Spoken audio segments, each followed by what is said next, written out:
Hola, mi nombre es Paola Itzel y te saludo desde Belisario Domínguez, municipio de Motocintla, Chiapas. Te invito a que juntos aprendamos un versículo que se encuentra en Daniel 7:14 y dice: Y le fue dado dominio, gloria y reino, y todos los pueblos, naciones y lenguas le sirvieron. Su dominio es eterno, que nunca pasará, y su reino nunca será destruido. Bendiciones. Cuando pensamos en el jardín del Edén, nuestra mente se llena de imágenes de belleza, armonía y comunión perfecta con Dios. Era un lugar diseñado por el Creador para ser el hogar eterno de la humanidad, un espacio donde no existía el sufrimiento, ni el dolor, ni la muerte.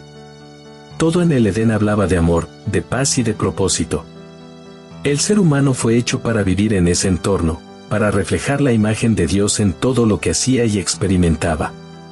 Sin embargo, con la entrada del pecado, ese equilibrio perfecto se rompió, y el ser humano fue expulsado del jardín. No como castigo vengativo, sino como una medida de protección. La presencia del pecado en un mundo donde aún existía el árbol de la vida representaba un peligro eterno para el universo. Desde entonces, la historia de la humanidad ha sido una historia de anhelo. Un anhelo por volver al Edén, por recuperar lo que se perdió, por restaurar la comunión con Dios. Y ese anhelo se ha manifestado de diferentes maneras. Algunos, como Abel, expresaron su esperanza mediante la adoración, llevando sacrificios como símbolo de su fe en el Redentor prometido. Otros, como Set, Enoc y Noé, vivieron vidas de obediencia, caminando con Dios aún en medio de un mundo que se alejaba cada vez más de Él. Pero no todos respondieron de la misma forma. A lo largo de la historia, ha habido también quienes buscaron recuperar lo perdido no por medio de la obediencia, sino a través de la independencia. En lugar de confiar en la provisión divina, decidieron construir su propia seguridad, su propio poder, su propio sistema. Así nacen las ciudades humanas, no como un reflejo del Edén, sino como intentos fallidos de suplantarlo. Es importante notar que, en la Biblia, las primeras ciudades no son descritas como obras neutrales. De hecho, Caín, el primer asesino, es también el primer constructor de una ciudad. Y más adelante, en la historia postdiluviana, encontramos a un hombre que encarna de manera más sofisticada esa actitud de autosuficiencia. Nimrod. La Biblia no nos da muchos detalles sobre él, pero lo que menciona es suficiente para hacernos entender que su figura representa algo mucho más profundo que una mera biografía. Nimrod es símbolo de un sistema que desafía a Dios, que se exalta a sí mismo, y que dará origen a estructuras de poder que se mantendrán en oposición al plan divino hasta el fin de los tiempos. Y es allí, en el corazón de esta narrativa, donde también aparece una ciudad que más tarde tendrá un papel protagónico en el conflicto entre el bien y el mal. Nínive. Hoy nos sumergiremos en el análisis de esta figura compleja y de la ciudad que fundó. Estudiaremos lo que realmente significa ser un poderoso en la tierra y un cazador delante del Señor, y veremos cómo esta actitud de rebelión se manifiesta en estructuras, sistemas y formas de vida que, aunque puedan parecer exitosas a los ojos humanos, están en abierta oposición al reino de Dios. Querido oyente, esta no es solo una historia antigua. Este estudio no es solo una lección de arqueología bíblica. Es una advertencia, es una guía, es un llamado. Porque lo que comenzó en Babel sigue vivo hoy.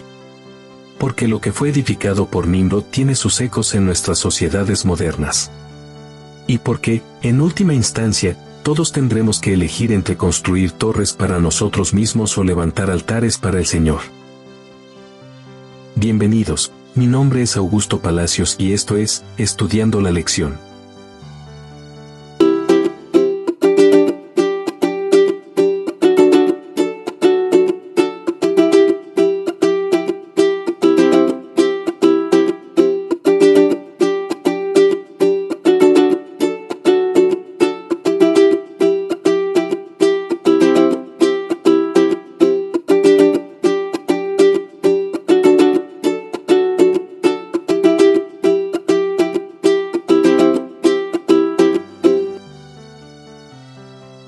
Domingo, 20 de abril. Nimrod y Nínive. Volvamos ahora al texto en Génesis, capítulo 10, versos 8 al 12, que nos presenta una figura clave en la historia del mundo antiguo. Nimrod. Este personaje, aunque mencionado brevemente, es de gran relevancia para comprender el inicio de un sistema que se opondría persistentemente al plan de Dios a lo largo de las Escrituras. El pasaje dice que Cus engendró a Nimrod, quien llegó a ser el primer poderoso en la tierra, un vigoroso cazador delante del Señor. Lo primero que notamos es que esta descripción, lejos de ser un elogio, encierra un juicio profundo sobre su carácter. En la cultura hebrea, decir que alguien era un cazador delante del Señor puede interpretarse como alguien que actúa en abierta oposición a Dios. No se trata simplemente de un hombre hábil, sino de un líder que, desde los primeros días de la humanidad postdiluviana, comienza a levantar un reino alternativo al reino de Dios. El nombre Nimrod, según algunos estudiosos, está relacionado con la raíz hebrea marad, que significa rebelarse. Es decir, Nimrod representa desde su mismo nombre a aquel que se opone al gobierno divino. Es significativo que el comienzo de su reino sea en Babel, que luego sería conocida como Babilonia. Desde el Génesis hasta el Apocalipsis, Babilonia aparece como símbolo del sistema humano que intenta sustituir a Dios. En el capítulo siguiente, Génesis 11, encontramos el relato de la Torre de Babel. Un proyecto donde los hombres, bajo una sola lengua y propósito, dijeron: vamos, edifiquémonos una ciudad y una torre cuya cúspide llegue al cielo y hagámonos un nombre. Este deseo revela mucho más que un simple anhelo arquitectónico.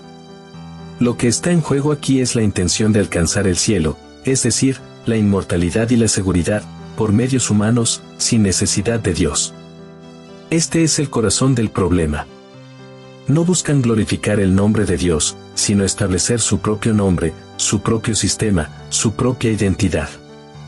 Quieren unificar a la humanidad bajo un gobierno que no depende del Creador, sino que se exalta a sí mismo. Es el espíritu de rebelión institucionalizada, el mismo que llevó a Lucifer a decir en Isaías 14: subiré al cielo, en lo alto, junto a las estrellas de Dios, levantaré mi trono, seré semejante al Altísimo. Nimrod no se detiene en Babel. El texto bíblico nos dice que también fue el fundador de otras ciudades en la región de Sinar, y que posteriormente edificó Nínive, en el territorio de Asiria. Nínive, al igual que Babilonia, se convertiría en un imperio que dominaría al pueblo de Dios y lo oprimiría. En el libro de Jonás, Dios envía al profeta a esta gran ciudad para advertirle de su inminente destrucción. Sorprendentemente, en ese momento, Nínive se arrepiente. Pero el arrepentimiento no perdura. Más adelante, el profeta Nahum describe nuevamente a Nínive como una ciudad violenta, sanguinaria, llena de mentira y rapiña. Esta historia muestra un patrón claro. Las ciudades fundadas por Nimrod no solo son centros de poder, sino expresiones de una cosmovisión que excluye a Dios, que reemplaza la fe con fuerza militar, que prefiere la gloria humana antes que la obediencia al Creador. A diferencia de los descendientes fieles de Adán, quienes iban a la entrada del Edén para ofrecer sacrificios y renovar su fidelidad a Dios, Nimrod construye ciudades.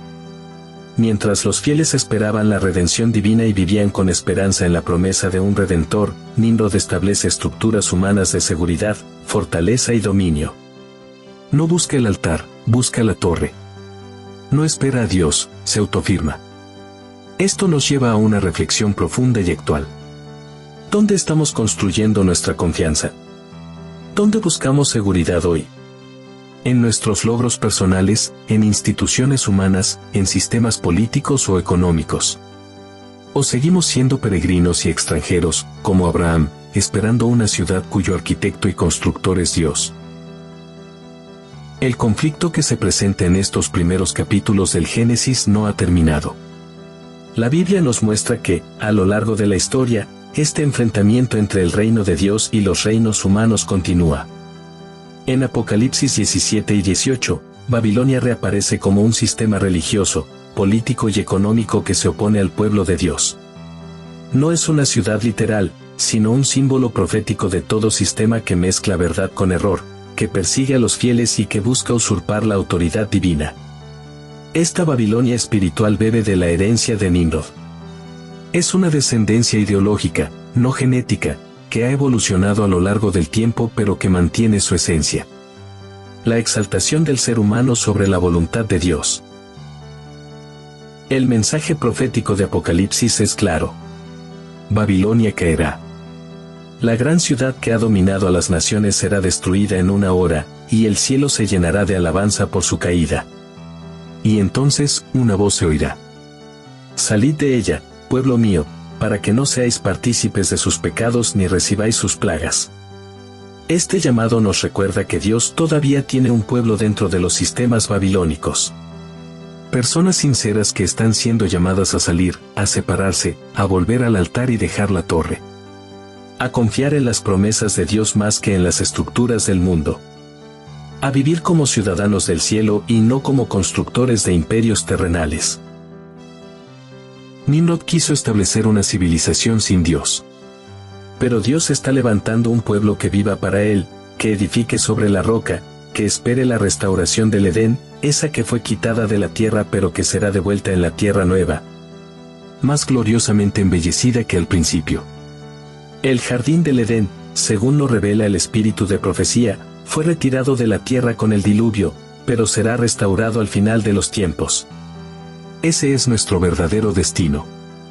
No las ciudades de Nimrod, no la falsa unidad de Babel, no el esplendor violento de Nínive, sino la ciudad santa, la nueva Jerusalén, que desciende del cielo como una esposa ataviada para su esposo. Allí no habrá más muerte, ni llanto, ni clamor, ni dolor. Porque las primeras cosas habrán pasado. La historia de Nimrod y Nínive no es una nota al margen en la narrativa bíblica. Es una advertencia profética y un espejo espiritual. Nos desafía a mirar nuestro corazón y preguntarnos: ¿qué estamos edificando? ¿Una torre o un altar? ¿Una ciudad para nosotros o un hogar para Dios? Solo hay un reino que permanecerá, y ese es el reino del Cordero. Solo hay un nombre digno de exaltarse, y es el nombre de Cristo. Y solo hay un camino de regreso al Edén, y es a través de la obediencia, la fe y la gracia que Dios ha provisto desde el principio. Hoy, elige en qué ciudad vivirás. Te invito a seguirme en mis redes sociales, Facebook, Instagram, Threads y X, donde cada día, de domingo a viernes, publicamos 2 preguntas en punto de las 2 de la tarde y las 8 de la noche. Estas preguntas están diseñadas para reforzar nuestro aprendizaje y generar retroalimentación. Tus comentarios son valiosos y enriquecen nuestro estudio. Únete a la conversación y comparte tus reflexiones con nuestra comunidad.